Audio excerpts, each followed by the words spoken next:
Halo, kawan-kawannya di mana ya?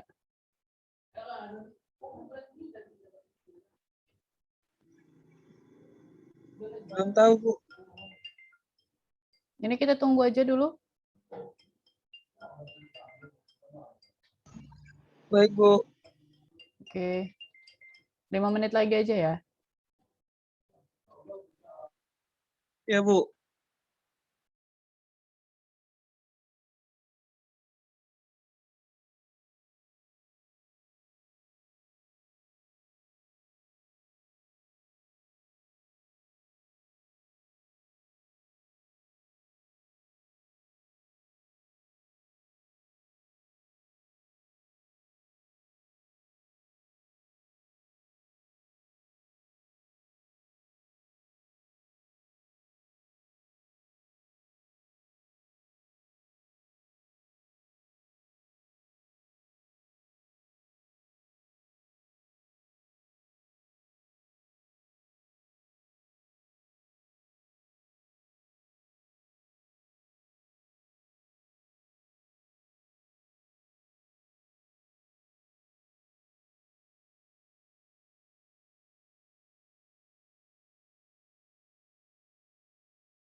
Oke, kita mulai aja boleh?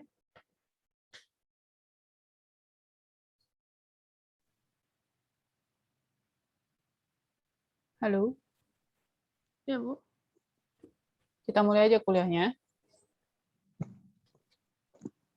Iya, Bu. Baik, Bu.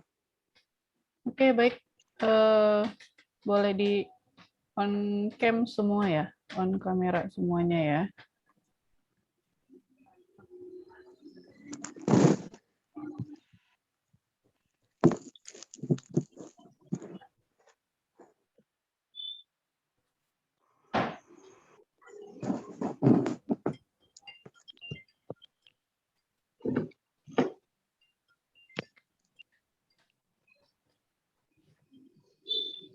Oke, baik. Assalamualaikum warahmatullahi wabarakatuh. Waalaikumsalam warahmatullahi wabarakatuh. Oke, selamat malam semuanya. Mohon maaf ada keterlambatan karena juga kayaknya teman-temannya lagi pada di jalan pulang kerja atau lagi masih bekerja. Oke, sebelumnya saya mohon maaf. Minggu lalu kita nggak bisa kuliah karena memang saya kebetulan di struktural, jadi sampai rumah itu sudah lewat waktunya. Kebetulan hari ini alhamdulillah bisa untuk kuliah. Jadi hari ini kuliah pertama kita, kalau bisa sampai kuliah kedua ya. Sebelumnya udah pernah masuk sama saya ya? Pernah, Bu. Udah pernah masuk sama saya belum ya? Pernah, Bu. Oh, udah pernah. Oh, ada yang belum ya? Oke. Baik. Kalau yang belum, perkenalkan saya Nur Asmat. Kebetulan saya dosen pengampu mata kuliah Teknologi Pengolahan Hasil Ternak. Mungkin kalau yang udah itu mata kuliah apa ya kemarin biokimia atau pengantar ilmu peternakan gitu ya. Matematika, Bu. Oh, matematika ya? Semester Matematika, Bu. 1. Iya, Bu. Oh iya. Oke. Baik, jadi semester ini kita belajar mata kuliah Teknologi Pengolahan Hasil Ternak. Ya, jadi nanti sistem kuliahnya kita karena kelas malam, sebenarnya kita kuliahnya via online ya, sama seperti kelas pagi, cuman kalau kelas malam mana tahu nanti saya berhalangan hadir untuk Zoom meeting langsung. Kemungkinan nanti saya buat video YouTube, boleh tonton di YouTube-nya, nanti saya masukkan linknya ke e-learning, kemudian kita diskusi by grup WA aja. Ya, materinya nanti tetap saya kirimkan dari grup WA. Oke. Oke. Baik, jadi untuk semester ini kita akan ada 16 pertemuan, termasuk UTS dan UAS. Nah, oke. Untuk pertemuan pertama kita cuma pendahuluan aja, kemudian ada kontrak perkuliahan, tentang kemudian ada pengolahan hasil ternak itu apa, produk-produk peternakan, dan kemudian kerusakan produk dan penanganannya. Nah, pertemuan 2 sampai 4 nanti kita membahas semuanya tentang susu ya, definisi susu itu apa dan segala macamnya, karakternya bagaimana, kemudian sampai dengan produk-produknya seperti apa dan juga teknologi pengolahannya bagaimana. Untuk pertemuan 5 sampai 7 kita membahas tentang telur. Kemudian pertemuan 8 kita UTS. Nah, ke 9 sampai 11 nanti kita bahas tentang daging. Ya, ini adalah materi-materinya. Nanti materinya akan saya bagikan ke kalian by grup WA aja ya.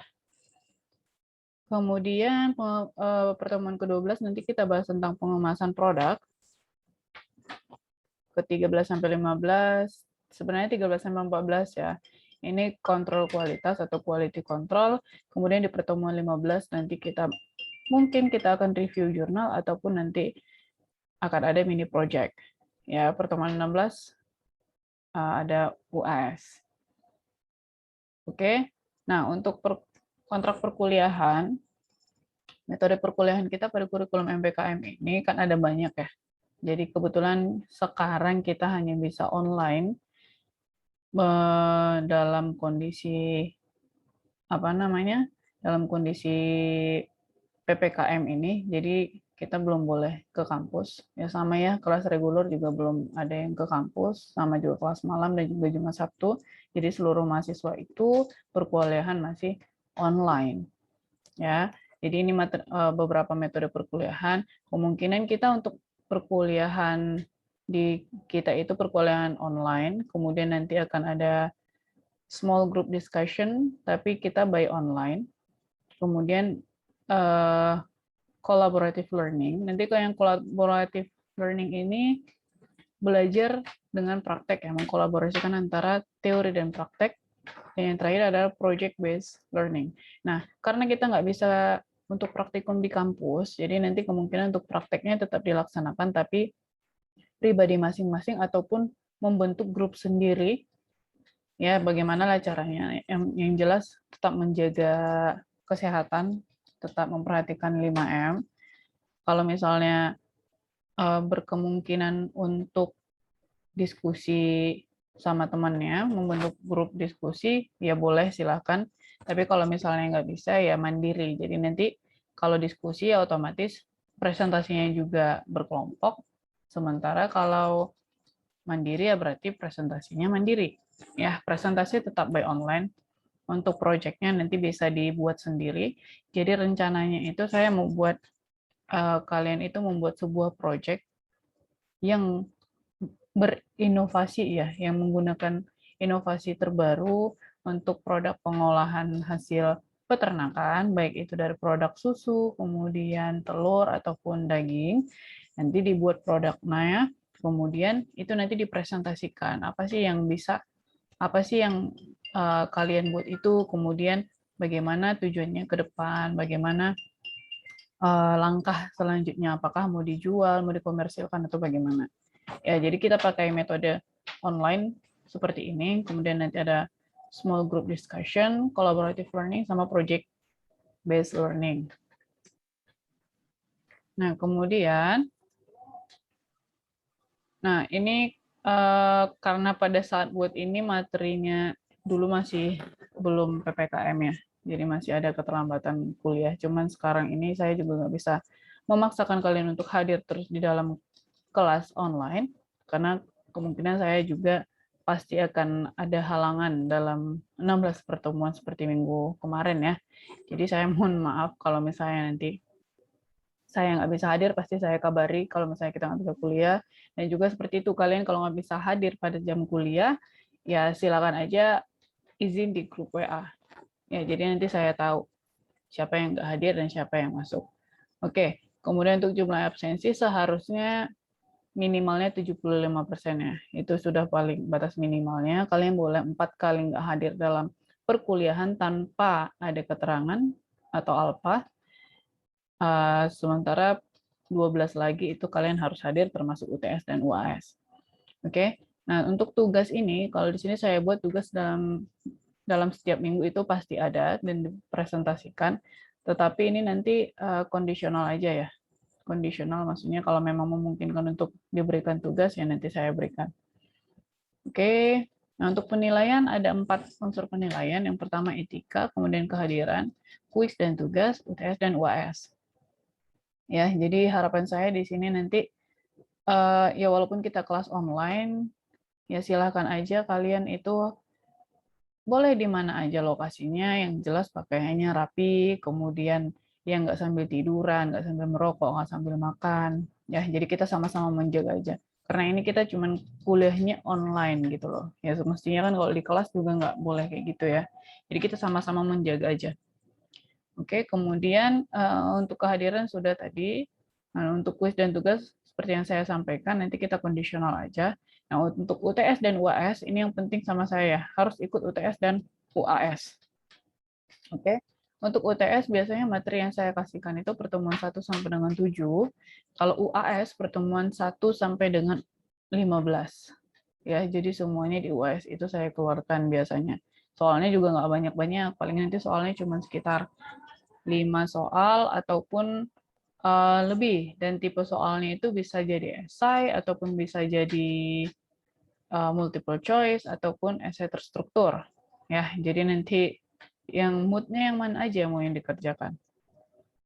Oke, nah untuk tugas-tugas biasanya saya mintakan kirim ke email, tapi kalau susah nanti kirim by WA aja. Ini ada nomor handphone saya. Ya boleh di-save. Nanti kalau misalnya berhalangan hadir, boleh dikabari. Chat pribadi juga boleh.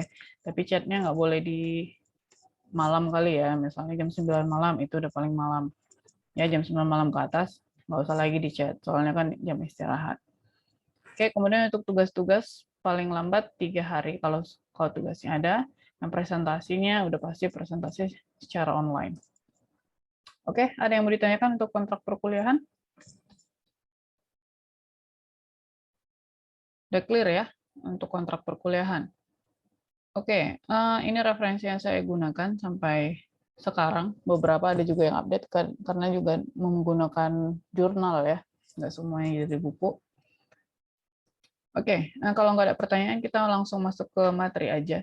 Nah, di mata kuliah teknologi pengolahan hasil ternak ini nanti kita akan membahas semua produk utama yang dihasilkan dari peternakan sampai dengan produk-produk olahannya, ya sampai dengan quality control-nya. Jadi bagi teman-teman yang sudah bekerja, mungkin ada yang bekerja di bagian quality control, nanti kita akan melihatnya semuanya sampai ke situ. Nah, untuk produk-produk peternakan yang kita bahas di sini, produk utamanya itu ada susu, daging, dan telur. Ya, ada susu, daging, dan telur. Nah, satu lagi mata kuliah semester depan lanjutannya itu namanya mata kuliah teknologi pengolahan hasil ikutan ternak. Ya, jadi produk-produk di luar produk utama itu akan kita bahas di semester depan, teknologi pengolahan hasil ikutan ternak. Ya, jadi tadi udah saya sampaikan bahwasanya produk-produk utama peternakan itu ada susu, kemudian ada daging, dan kemudian ada telur. Nah, untuk susu itu umumnya pasti kita ambil ya ataupun kita peroleh ataupun kita produksi dari ternak ruminansia yang sedang mengalami laktasi. Artinya susu itu kita ambil dari ternak yang baru melahirkan. Ya, baik itu kambing, baik itu sapi, baik itu kerbau, kuda ataupun unta. Ya, dari ternak ruminansia. Oke. Nah, kemudian untuk daging bisa kita peroleh ataupun kita produksi dari ternak ruminansia ataupun non ruminansia. Ya, ternak ruminansia ya banyak ya, ternak ruminansia itu mulai dari sapi, kambing, kerbau, kemudian domba, kemudian apalagi yang ruminansia. Kalau ternak biasanya yang umum 4 ini aja ya. Kemudian non ruminansia bisa kuda, bisa babi, bisa segala jenis unggas. Ya, tahu ya perbedaan ruminansia dan non ruminansia? Ada yang nggak tahu perbedaannya?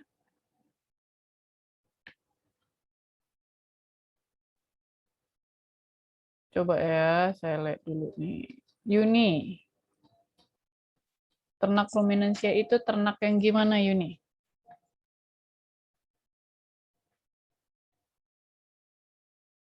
Yuni, mana Yuni? Kok hilang? Ternak ruminansia itu ternak apa? Ternak yang Ayo, semester 5 dihabis. nggak tahu ruminansia semester 5. Ternak ruminansia. Melahirkan dia, Bu. Melahirkan. Kenapa dia dikatakan ruminansia? Ihsan Abdillah? Karena yang apa, Bu? Ternak besaran dia, Bu. Besaran. Seperti sapi, kuda, domba, kambing. Jadi itu, makanya dikatakan ternak ruminansia. Yang memiliki rumen 4, Bu. Rumen 4. Rumennya Rumen. 4. Rumennya 4. Apa itu namanya, Bu? Apanya? Rumennya 4. Ayo, Denny Fauzi. Apa memang benar ternak itu rumennya 4 yang ruminansia? Ayo anak semester 5 loh. Masih di mute Iya kan, itu. bukan benar kan? Rumennya 4. Iya nggak? Rumennya. Rumen apa namanya? Astaga. Ini siapa nih? Tarigan. S-nya apa nih? Apa tuh? rumen? Aku nggak tahu apa rumen, Bu. Astagfirullah. Cumananya kalian nih? Ruminansia Yang berarti berlambung ganda. ganda ya. Ya, Berlambung besar kan? berlambung ganda. Ada omasum, abomasum, terus apa lagi? Rumen, Retikulum. terus retikulum. Ya, bukan rumennya 4. Salah. Ya, Iksan ya, bukan rumennya yang 4. Berlambung ganda. Kalau non-ruminansia, berarti dia apa? Bahasa lain non-ruminansia itu apa? Monogas.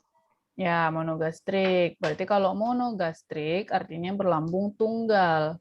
Ya, sama kayak manusia, kita berlambung tunggal. Kalau ayam itu masuk ke non-ruminansia. Nah, kuda masuk ke mana? Kuda sama babi itu masuk ke golongan mana? Monogastrik, Bu. Monogastrik. Ya, jadi jangan salah.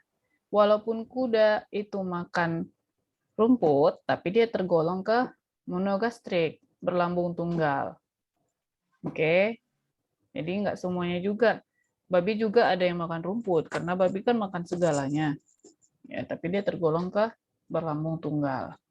Oke, jadi itu bedanya. Ya. Nah, untuk daging ini sendiri antara ternak ruminansia sama non-ruminansia, dari sapi, kambing, domba, sama kerbau itu berbeda tipikal dagingnya. Ya, jadi daging untuk masing-masing ternak yang berbeda itu berbeda komposisi dagingnya, berbeda kualitasnya. Ya, sama juga dengan ternak unggas, beda. Misalnya ayam sama bebek itu pasti berbeda, lebih jauh lebih alot itik daripada ayam. Ya, ayam kampung dengan ayam Eropa itu juga berbeda. Ya, jadi ada perbedaan di antaranya. Nah, itu nanti kita bahas di pembahasan tentang daging semuanya. Oke. Kemudian untuk telur, telur itu hanya dihasilkan oleh ternak unggas, ya. Jadi nggak ada ruminansia yang menghasilkan telur ya. Ruminansia itu semuanya beranak, melahirkan. Ya, jadi ternak yang menghasilkan susu itu adalah yang memiliki kelenjar mamae. Artinya hanya ternak betina yang bisa menghasilkan susu. Oke, kalau unggas, adakah unggas yang nggak kawin bisa menghasilkan telur? Apakah seluruh unggas itu menghasilkan harus kawin dulu baru menghasilkan telur? Tidak, Bu. Enggak, Nah, Bu. contohnya apa? Ayam layer, Bu. Petelur. Ayam layer ya, ayam petelur. Kenapa bisa ayam petelur itu bertelur setiap hari tanpa kawin? Dari pakan. Pakan. Pakan yang dikonsumsi. Selain itu, Obat-obatan. yang faktor utamanya dulu. Faktor utamanya yang bisa membuat si ayam layer itu hanya bisa menghasilkan telur setiap hari. Pernah dengar genetiknya? Genetik, ya. Ya, jadi genetiknya itu. Jadi si ayam layer itu dimodifikasi sampai dia bisa bertelur tanpa proses kawin. Kalau ayam kampung itu nggak bisa, karena dia harus tetap kawin dulu baru ada telurnya ya. Oke, jadi nanti ini akan kita bahas. Nah, untuk ini ada gambar kulit yang di sebelahnya. Nah, ini adalah hasil ikutannya. Salah satu hasil ikutan dari produk peternakan adalah kulit. Ini akan kita bahas di semester 6 ya, semester depan. Oke, kita masuk ke penanganan produk peternakan. Nah, jadi setiap produk yang kita hasilkan ataupun setiap produk yang akan kita produksi harus melewati beberapa tahap. Yang pertama, kita harus melewati yang namanya masa sebelum panen, kemudian masa pasca panen. Ya, di tengah-tengahnya masa panennya ya. Nah, sebelum panen itu berarti adalah hal-hal yang harus kita lakukan sebelum kita memproduksi suatu produk. Ya, misalnya untuk susu, apa sih yang harus kita siapkan sebelum kita memproduksi susu? Sebelum kita, bukan memproduksi susu, sebelum kita memanen susu, sebelum kita memerah susu, apa yang harus kita siapkan? Oke, jadi yang kita siapkan itu yang pertama adalah persiapan ternaknya, itu sudah jelas ya. Jadi kita harus siapkan ternaknya, artinya ternak yang kita siapkan harus dalam kondisi yang sehat. Kemudian kita menyiapkan alat-alatnya. Nah, untuk susu, kira-kira apa aja peralatan yang digunakan sebelum kita memerah susu? Ini ke susu aja dulu.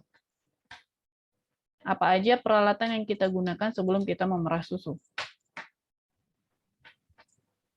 Sanitasinya, Bu. Apanya? Bahan sanitasi. Sanitasi apa aja tuh? Seperti air hangat, ya, Bu. Ya, terus?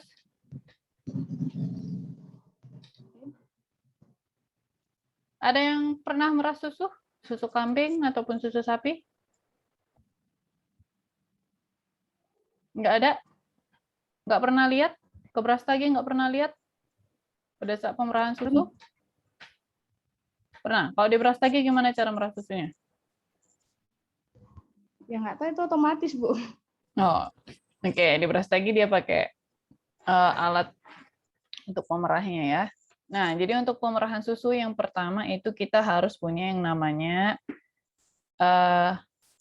kaleng penampung. Can-nya ya, wadah penampungnya. Yang biasanya kalau kalian udah pernah ke Lembang ataupun ke Jawa, biasanya mereka itu punya standarnya pakai can-nya itu yang stainless ya, bentuk stainless. Dari stainless. Kemudian yang kedua yang kita butuhkan adalah ember penampungnya. Ya kalau can itu untuk penyimpanannya ya. Untuk kemudian yang penampungnya, penampung pada saat kita memerah itu biasanya ya can juga biasanya, tapi dia yang bentuknya yang stainless. Standarnya sebenarnya stainless. Kenapa? Karena stainless itu tidak mudah untuk terkontaminasi ataupun gampang dibersihkan ya dibandingkan kita menggunakan plastik. Jadi lebih disarankan stainless. Kemudian yang ketiga betul yang kata Putri tadi adalah air hangat. Ya, air hangat itu fungsinya untuk apa? Untuk menstimulus ya, untuk menstimulus keluarnya air susu pada saat kita memerah. Kemudian yang keempat ada kain saring ya. Ada kain untuk penyaring. Nah, gunanya apa? Untuk menyaring kotoran-kotoran pada susu pada saat kita perah. Oke, kemudian yang kelima Vaseline. Ya. Vaseline itu gunanya kita gunakan agar mempermudah pada saat melakukan pemerahan susu. Ya, jadi si pemerah ini mengoleskan dulu. Tadi dibersihkan dulu ambingnya pakai air hangat, putingnya juga dibersihkan, baru pada saat pemerahan menggunakan Vaseline untuk memperlancar proses pemerahan. Karena kalau kalian coba untuk memerah itu putingnya itu agak sedikit kesat ya. Jadi harus pakai Vaseline biar dia lancar.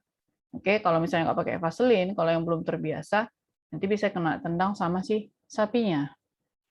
Oke, jadi itu alat-alat yang digunakan untuk persiapan untuk memproduksi susu ya, memanen susu, pemerahan susu.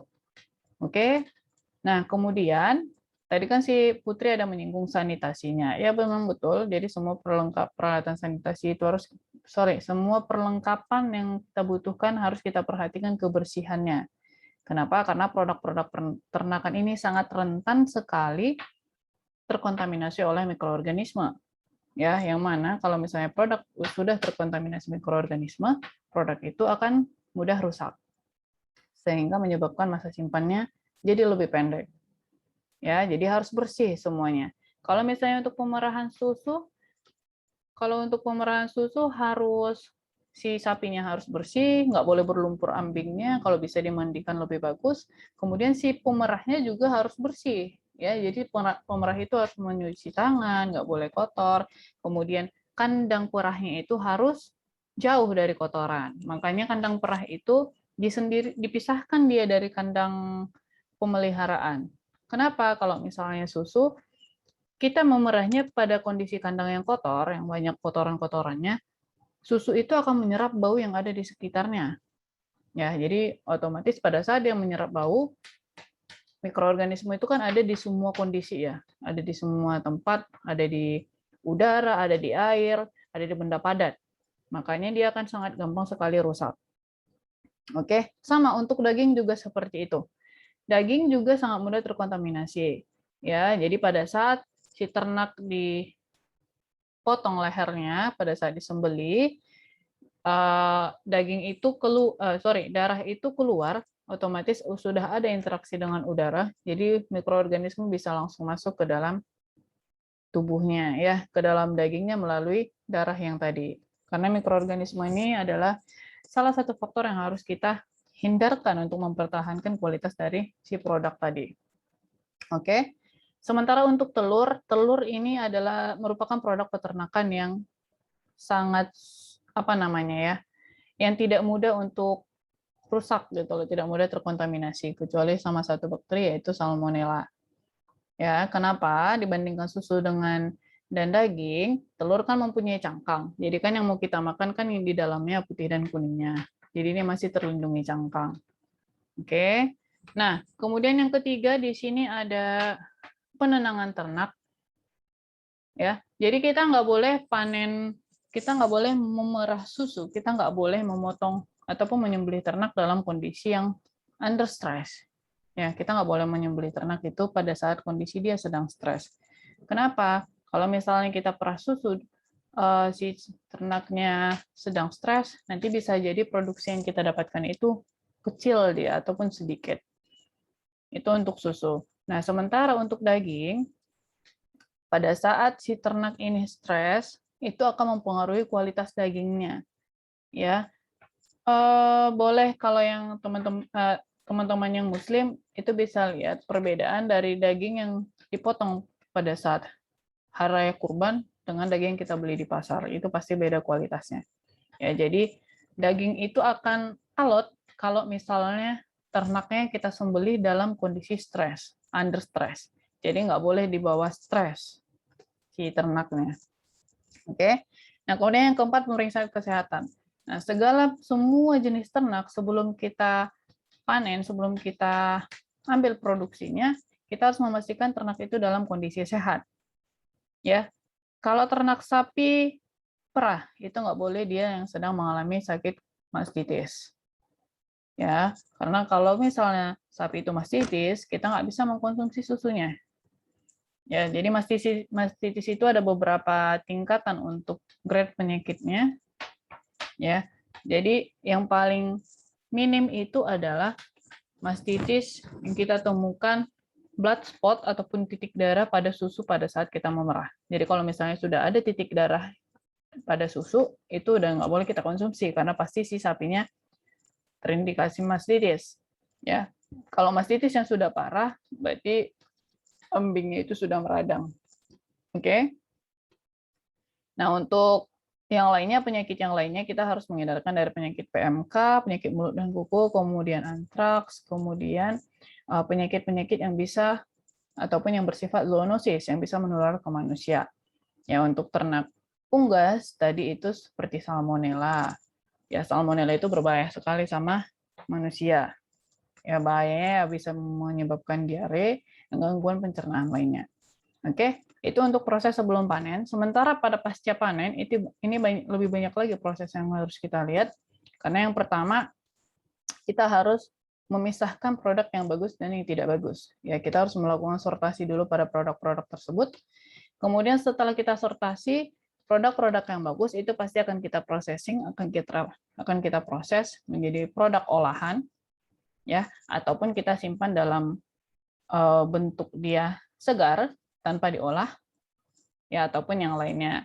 Nah, setelah produk itu diolah, baru nanti kita akan lihat penyimpanannya. Nah, misalnya daging dalam kondisi daging yang baru dipotong tanpa diolah dan daging utuh itu kita akan simpan pada suhu berapa? Kita akan simpan di mana? Itu harus tahu semuanya. Ya, jadi penyimpanan susu, daging dan telur itu beda-beda. Masa simpannya juga beda-beda. Oke, kemudian setiap produk ya baik itu daging, susu ataupun telur, kita harus mengemasnya dalam kemasan yang sesuai dengan produknya. Ya, jadi kalau susu itu umumnya kalau seperti yang teman-teman lihat yang dijual itu menggunakan aluminium foil ya, kertas di luar kemudian di dalam aluminium foil. Kemudian yang bagus juga menggunakan kaca. Ya, tapi kalau kaca agak sedikit lebih riskan karena dia bisa terkena cahaya matahari langsung, makanya biasanya orang menggunakan kotak, kemudian di dalamnya dilapisi aluminium foil. Ya, jadi aluminium foil itu sifatnya lebih steril dibandingkan yang lainnya, dibandingkan plastik ataupun yang lainnya.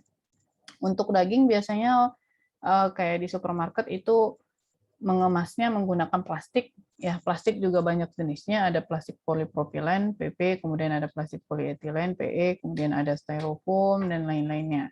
Ya, ini nanti akan kita bahas. Nah, setelah itu ada transportasi. Transportasi juga harus kita perhatikan. Nah, transportasi ini berhubungan sama storage ya, penyimpanan. Nah, pada saat kita mengantarkan suatu produk ataupun ingin menjual produk, terutama dalam kondisi utuh, ya katakanlah ini adalah susu segar ataupun daging segar, gimana cara kita membawanya itu harus diperhatikan. Ya, jadi kita nggak boleh membawanya sembarangan aja. Ya, kalau misalnya ada orang yang jual daging, ya daging itu dibawa aja dalam kondisi segar seperti itu tanpa pendinginan. Sementara itu nggak boleh sebenarnya ya. Di ilmu peternakannya itu nggak, di ilmu pengolahannya itu kurang baik. Kenapa? Karena bisa memicu pertumbuhan mikroorganisme lebih cepat. Oke, sama susu juga. Makanya kalau kita bawa produk, kecuali telur ya. Makanya kalau susu dan daging kita membawanya dalam kondisi dingin, diupayakan harus dalam kondisi dingin. Kenapa? Karena dalam kondisi dingin kita bisa menekan pertumbuhan mikroorganisme. Oke, kemudian pemasarannya sudah jelas, kita harus melihat target pasar kita seperti apa. Oke, ini less dan 1 menit lagi, saya ganti untuk Zoom-nya dulu ya, nanti saya share lagi untuk Zoom-nya, kita lanjut. Sebentar ya, saya ganti dulu ya.